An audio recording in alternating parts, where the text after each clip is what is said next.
Efuru by Flora Nwapa. Chapter 8.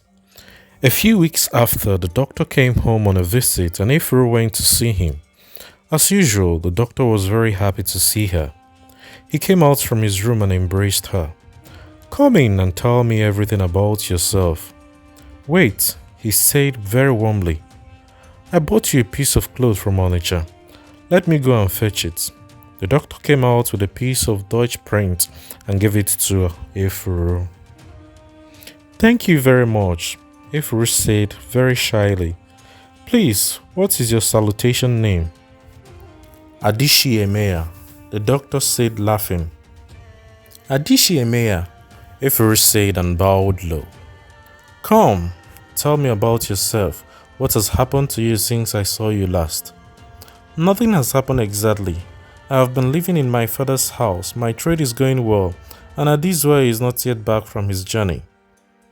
"Are you hoping that he may come home and ask for your forgiveness?" the doctor asked seriously.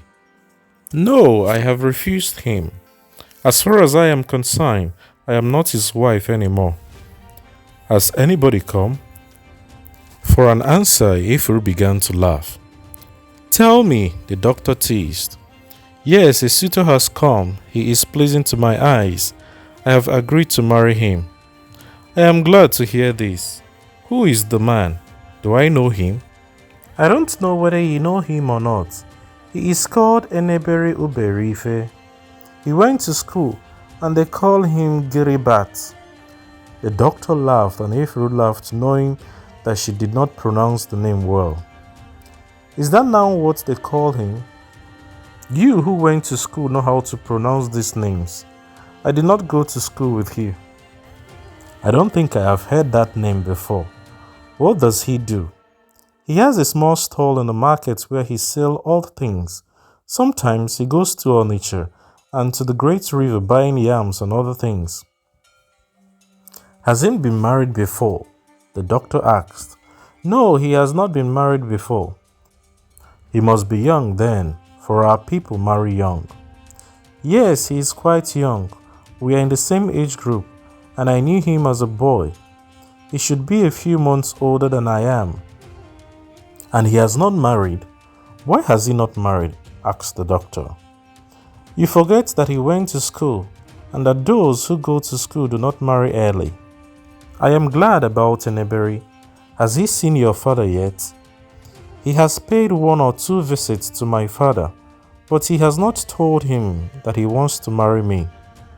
"And the dowry? Has he money to pay the dowry?" "A man who has no money to pay the dowry, and ours is very reasonable, is not serious at all when he says he wants to marry a wife." "Can he pay the dowry then?" the doctor finally asked. "We have not talked about that, but I think he can pay the dowry. He is quite prosperous by our people's standards.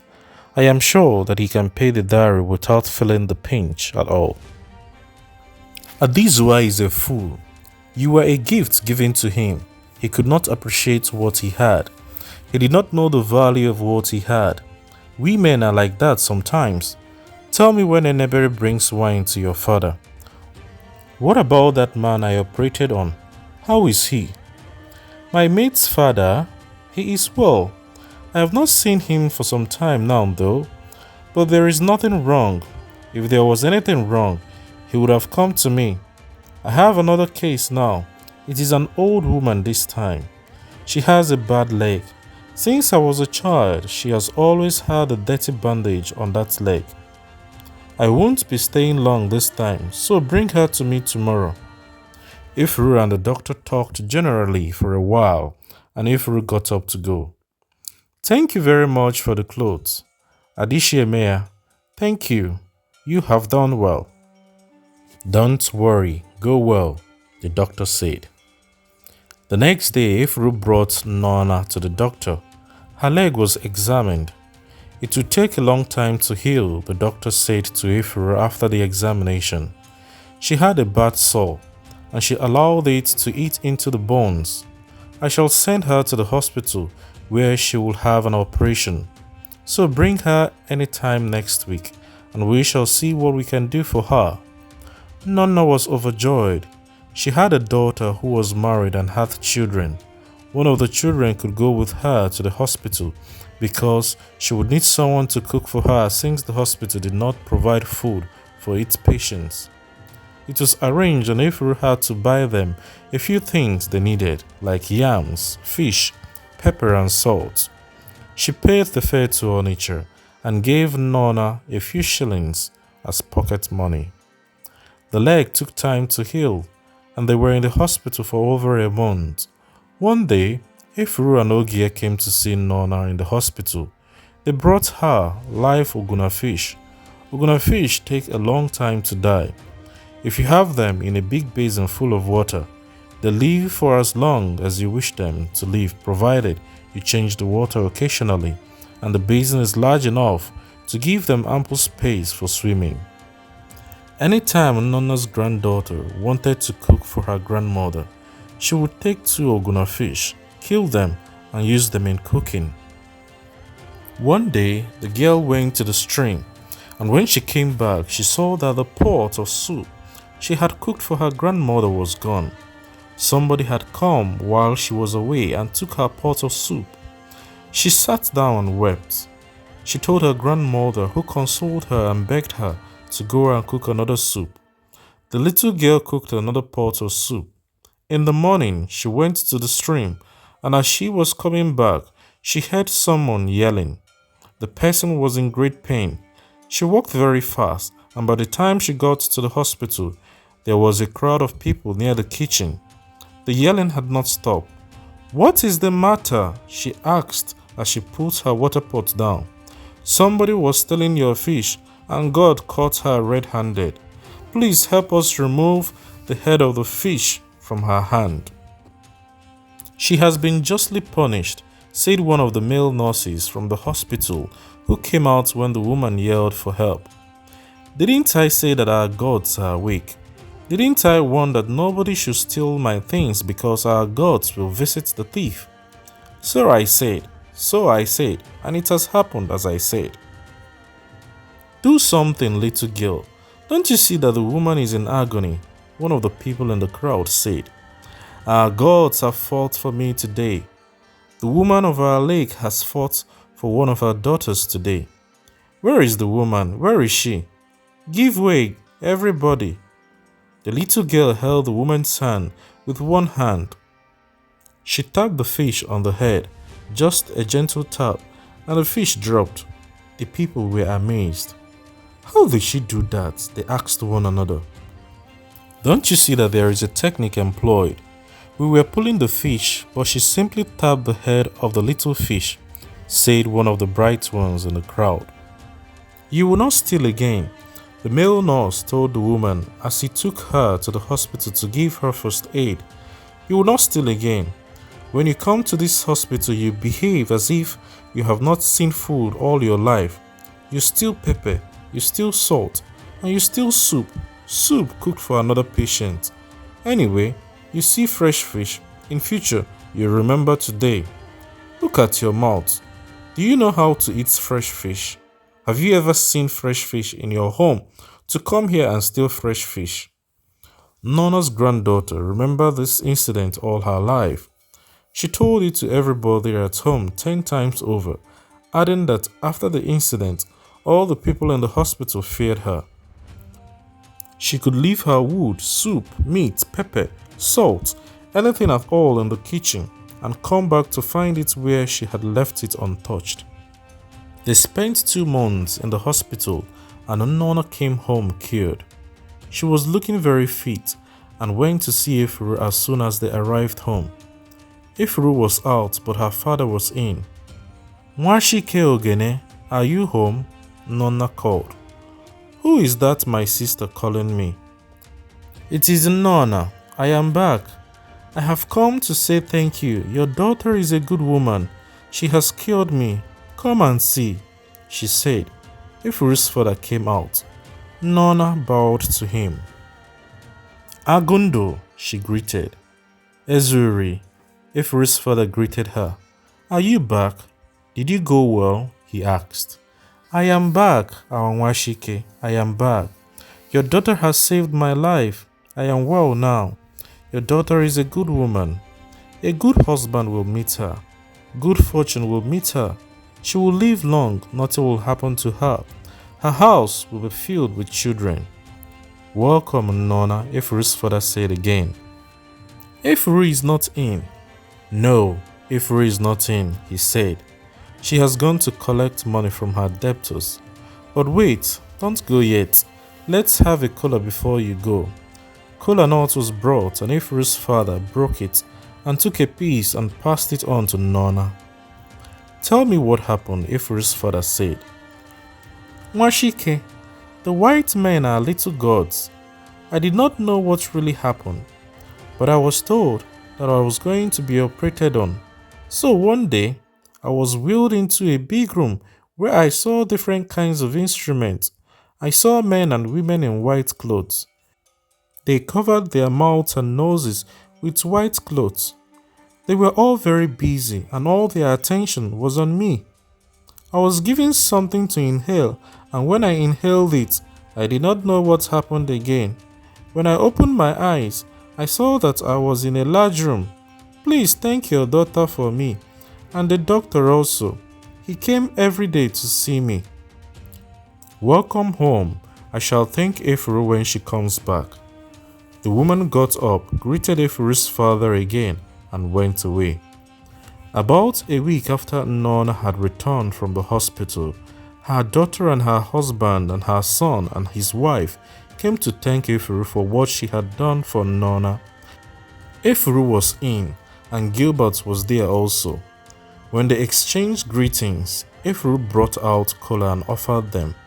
Then Nona's son said, "We have come to see you, Efuru, to thank you for what you have done for our mother. What you have done surprised everybody that we have no mouths to thank you. It is true that a person who has people is better off than a person who has money. Our hearts are glad and we have come to show you our appreciation. Thank you very much. Thank you." Efuru, Nona's daughter, said, "Thank you very much. My brother has spoken for all of us, but I want to say again that we are happy that you have helped our mother. You have done what only men are capable of doing, and so you have done like a man.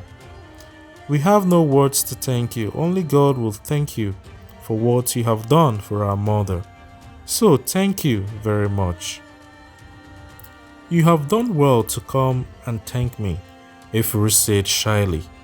"I feel happy that I have made you and your mother happy. So please don't think I have done something very great."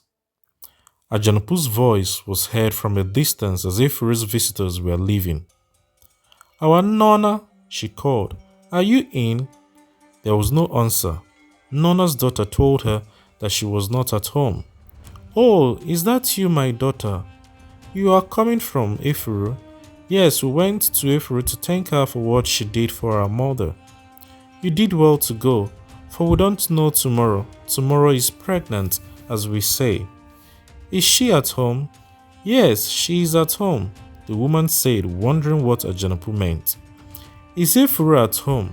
Ajanapu asked before she got to Efuru's door. "Oh, who is that? My sister? Is it Ajanapu?" "Yes, it is Ajanapu." "Idenu," Efuru greeted as she came out from the room. "Mwanonako," Ajanapu greeted her. "Idenu," Gilbert said. "Who is that?" Ajanapu asked. "It is Eneberi. Our Eneberi, is it you? Are you well?" "It is well," Gilbert answered. "Did they say that you sent Nona to the hospital?" Ajanapu asked Efuru. "Yes, I sent her to the doctor." "That's why I talk good of you, Efuru. When people hear me say good of you, they don't understand me. Is her leg healed now?" "Yes, it is healed. She was in hospital for more than a month. And you looked after her all that period?" "Partly. Her daughters contributed too. You are a good child. God will bless you, my daughter." "And is that why her children have come to thank you?" "Yes, that's the way to behave. That's the way our people behave. My heart is glad. There is nothing as satisfying as showing appreciation when someone does something for you. There is nothing like that at all.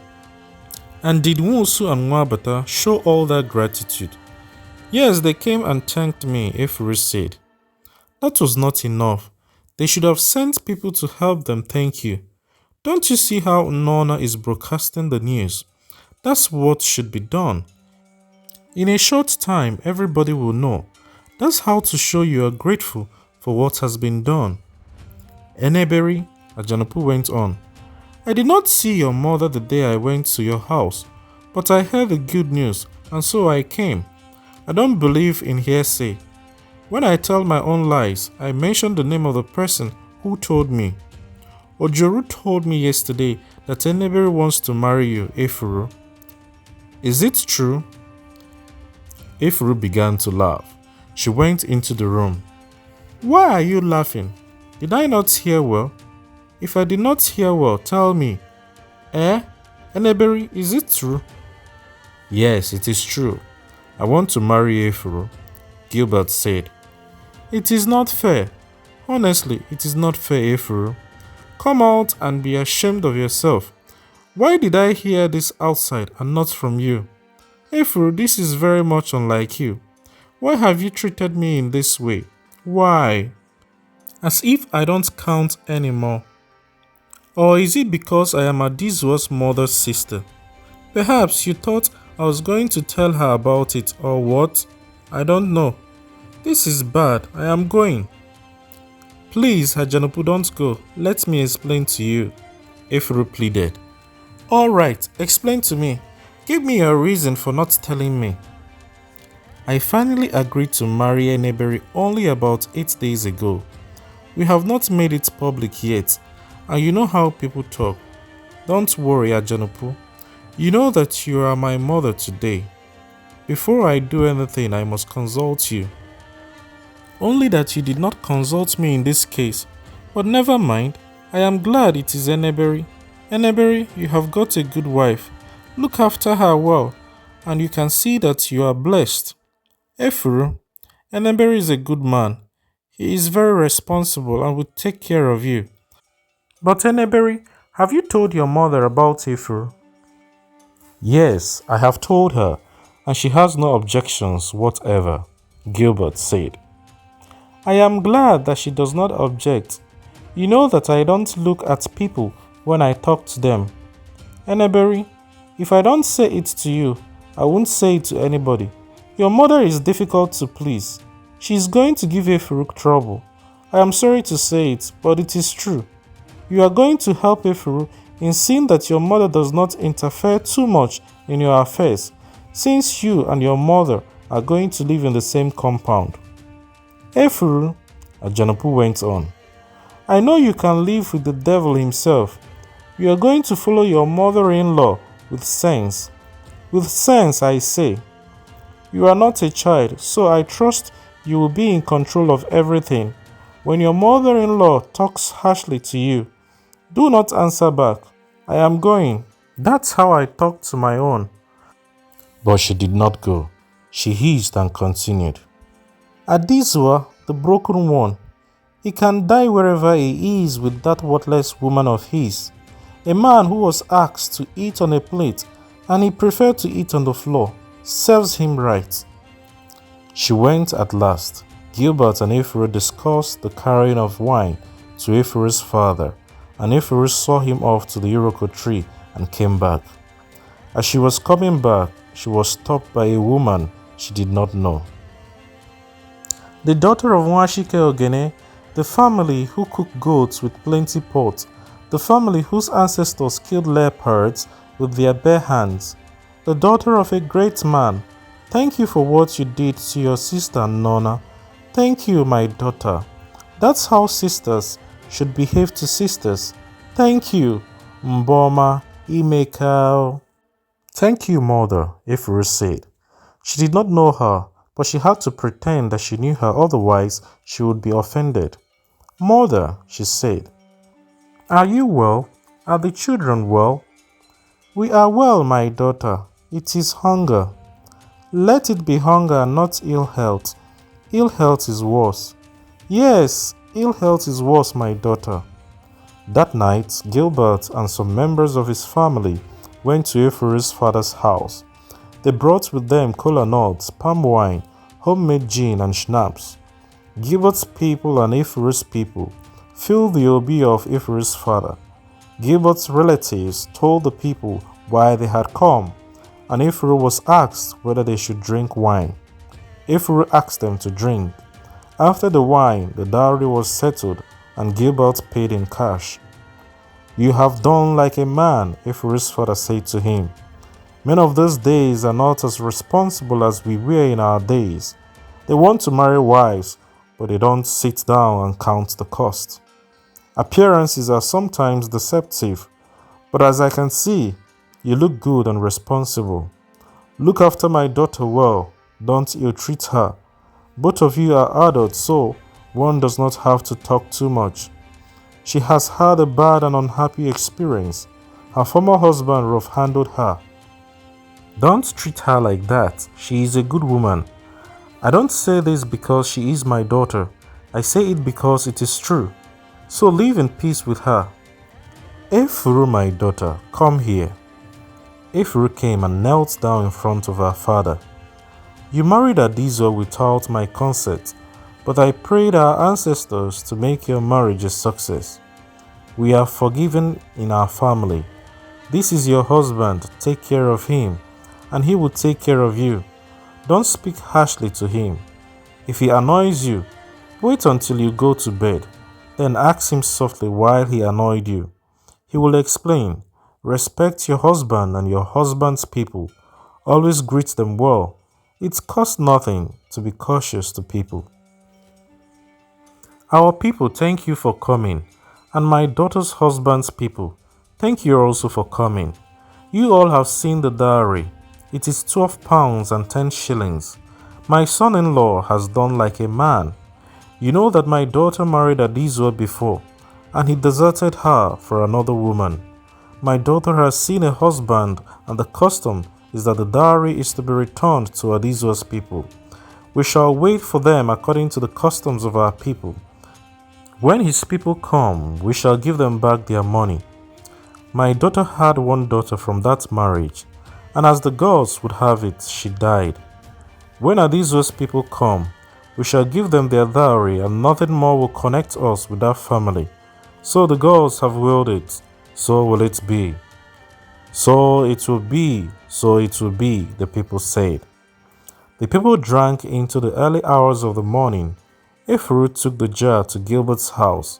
She spent that night there, and in the morning she returned home for the final preparation to go to her husband's house. In the morning, the news spread that Gilbert had taken a wife. When Gilbert's mother went to the stream that morning, people congratulated her. Well done, they said to her. We hear your son has taken a wife. Well done. We shall come and see the new wife, they said. The first year of Efuru's second marriage was a happy one. Gilbert loved and respected her. Efuru, on the other hand, knew the duties of a wife. She did not, for one moment, slack in her duties. She did not only take good care of her husband, she was sweet to her mother-in-law. She did not for one day give her cause to be dissatisfied with her. She would go to the market and buy kola nuts for her. She would wash her clothes when they were dirty. She would cook for her, and if she went to the market or to collect her debts, she would ask Ogie to cook for her. Occasionally, she would make nnyoka and cook ogbono soup and take them to her. When she and Gilbert went to Ndoni to buy some fish or groundnuts for sale, and they made good profits, she would buy clothes for her. So Gilbert's mother considered herself lucky to have Efuru as her daughter-in-law. She confided in her and treated her as her own daughter. Before Gilbert married Efuru, his mother had done nearly all the housework. Now with Efuru and Ogie in the house, she had more leisure, which she needed in her old age. She no longer cooked. Efuru took care of that. But what pleased Gilbert's mother most was the fact that since her son had married Efuru, things had moved well for him. Any trade she put her hand to was profitable. Soon Gilbert began to contemplate building a house for his own and buying a canoe. Efuru told him that a canoe would be better at that stage, so they bought a canoe and gave it out on hire, and this fetched money for them. In no time they bought another canoe, which they also gave out on hire, and when Efuru saw that they could afford to build a house, they began the house. They were going to rebuild the father's house first, and later on they would build their own house in the new layout. Gilbert was very happy with his wife. He was proud of her and respected her. They were so much together that people admired them. They went to the stream together. There they swam together. They came back together and ate together. One day they went to the stream, and while they were swimming, the people in the stream began to gossip. Husband and wife, they are swimming together, one woman began. They come to the stream every day. Another said, Nonsense, why should they swim together? Are they the only happy couple in the town? I see them every time I come to the stream. It is disgusting. Can't anybody talk to them? They are simply showing off. I bet they are not as happy as they look. You give them 2 years and we shall see what will happen. Seeing them together is not the important thing, another said. The important thing is that nothing has happened since the happy marriage. We are not going to eat happy marriage. Marriage must be fruitful. Of what use is it if it is not fruitful? Of what use is it if your husband licks your body, worships you, and buys everything in the market for you, and you are not productive? Are you not in a hurry? Said the only reasonable one among them. What hurry? Of course not. What are they waiting for? But they have been married for only a year. Hear what she is talking. How long does it take a woman to be pregnant? What are you talking about? At this stage, Efuru came up to the shore to take her water pot.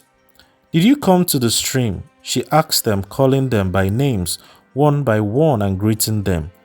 Yes, our Efuru. We came to the stream. How are you and your husband? We are well. And your mother-in-law, one of the women asked. She is well. She took her water pot and swam out to meet Gilbert. When they finished swimming, they came out. Gilbert greeted the women. Oh, Eneberi, did you come to the stream with your wife? Asked one of the women. Yes. Are you well? Is your mother well? My mother is well. Gilbert and Efuru changed and went home. Did you look at her body when she was changing? One of the women asked. So you look at her body. I watched her too. Nothing has happened. You can be sure of that, nothing has happened. And I am afraid because Eneberi is the only son of his mother. His mother would love to take care of her grandchildren. Nonsense, I must see Eneberi's mother. A woman, a wife for that matter, should not look glamorous all the time and not fulfill the important function she is made to fulfill. Yes, you must go to her. The others agreed. Go to her and find out what she thinks herself. The next day, one of the gossips went to Gilbert's house to see his mother. Is Amede at home? She asked from outside. Who is that my sister calling? I am in, Gilbert's mother replied. Oh, is that you, Omirima? Welcome, Nwadiogu. Gilbert's mother greeted her visitor. Our Amede Nwezebona, how are you? The woman asked. We are well. You have come to see us today.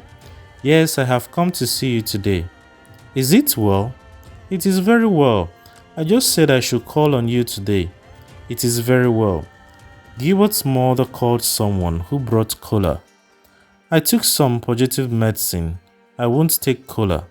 Ewo, is that so? All right, you can take the cola home. It is yours. Thank you, the woman said and put the cola in one of her wrapper and tied it very tightly. As you have taken some purgative medicine, is it well? My stomach is dirty, so I took some purgative to clean it out. What purgative medicine did you take? Ojoru gave it to me. It grows at the back of our house. You pick the leaves and use it in cooking some nice yam pottage. Then eat it first thing in the morning. Oh, yes, I know it. I have taken it myself. It is very good. Yes, it is much better than any of these purgative medicines sold in the market. It is much better. Are you feeling well now? I am feeling much better. I have gone many times already. I feel clean inside. It is the purgative medicine I give my children when their stomachs are dirty. The two women rambled on until Omirima got to go. Ahmed, I am going. I just said I should come and greet you today. Where is your son's wife? Has she gone to the market or somewhere? She has gone to the stream with her husband. They returned from Ndoni today and they have gone to the stream to wash their clothes. Young couple, they remind me of my youth. Why must they go to these places together? It is your fault for allowing them to be together always. Are they companions? Don't they know that a man and a woman should not be seen together often whether they are married or not? Amede, you must see to this. You behave as if you are not the one anymore. What has come over you? Gilbert's mother did not say a word. The woman's objections came as a surprise to her because she had not thought of them before. She remembered when she was newly married to Gilbert's father. If they had to go to a place together, she allowed her husband to go in front while she walked behind him. But it was different now with her son and his wife. Young people of this generation are different, she said. And has she told you anything yet? The woman continued. No, she has not told me anything yet. But did you hear anything? No, I have not heard anything. That's why I have come to you. It is a year since your son married. 1 year is enough for any woman who would have a baby to begin making one. Find out quickly, and if she is barren, start early to look for a black goat, because at night a black goat will be difficult to find. Besides, there are other girls you would like to have as daughters-in-law. You are right, Omirima. You are right. I shall find out. My daughter-in-law should be productive. We are productive in our family. All right, Amede, I am going. Thank you. Thank you, my sister. Go well. Gilbert's mother could not sleep at all that night. She was lost in thought. The only alternative, if Efuru was not productive, was to marry another girl to Gilbert. She did not find it easy to discuss the matter with Efuru, who was so good she did not want to upset her. About a month after the woman's visit, Gilbert and Efuru went to the market at Ndoni. They went to buy some groundnut, which they were told were abundant there at that time. They went in their canoe, and a relative of Efuru followed them to be their cook. This trip took a long time. By the time they reached Ndoni, they saw that there were no groundnuts at all there. They were told to go further down the great river. When they were tired of paddling, they stopped in Orwo, and Efuru suggested that they should buy corn instead, since the price of corn was good. Gilbert did not like this suggestion. He wanted to go further in search of groundnuts. I am tired of paddling, Eneberi. Let's buy corn in Orwo. We shall make some profit from it. You can see that we have left home for a long time, and we have not bought anything yet. No, we originally set out to buy groundnuts. Let us go further. We shall see groundnuts eventually. You will do all the paddling then? I told you I am not good at paddling. I prefer trading at home. It is more profitable for me than this tiresome paddling. Lazy woman, you prefer to stay at home and do nothing. You know I am not lazy. I am tired of paddling and nothing will make me go further. Leave me here. I shall follow some of our people home. She put the paddle on the floor of the canoe and folded her hands. Gilbert looked at her, shook his head, and stepped out of the canoe. The sun had just gone down when Gilbert left. He did not come back until next morning. Efuru was awake all night. If she had known where to look for her husband, She would have done so, but she did not know where to go. And so she stayed in the canoe, afraid of what might be happening to her husband. Why has he behaved in this way? She asked herself several times. When Gilbert arrived in the morning, Efuru greeted him as if it was quite normal that he should leave her in a strange place all night. When it was time to eat, she brought the food and they ate.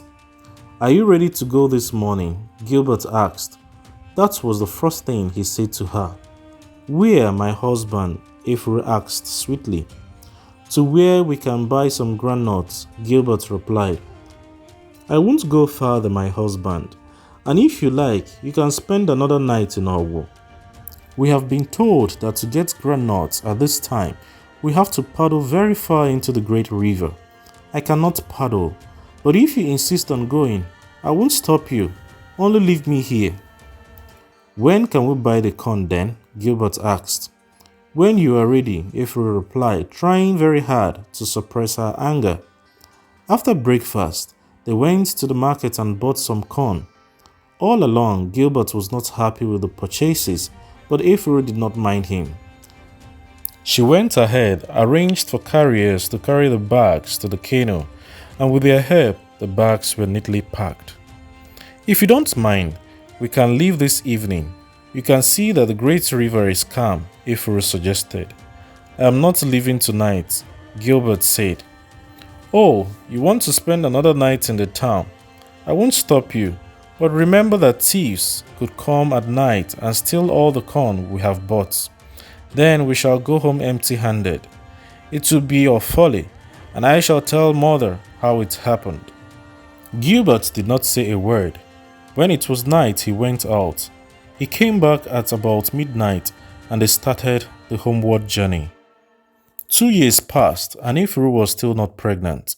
Her mother-in-law could bear it no longer, and so she called her one day to her bedroom. "My daughter, doesn't your body tell you anything?" she asked Efuru. Efuru knew that this question must come eventually. She on her part was afraid. She had thought of seeing the doctor, who was the only person to help her. She did not want to go to a dibia. Somehow, she did not trust them. The only one she trusted was dead. "No, my body does not tell me anything, mother. Wouldn't you like to do anything about it? It is 2 years since you married my son, and if you are not pregnant by now, there is something wrong and you should see a dibia." "I shall see a dibia."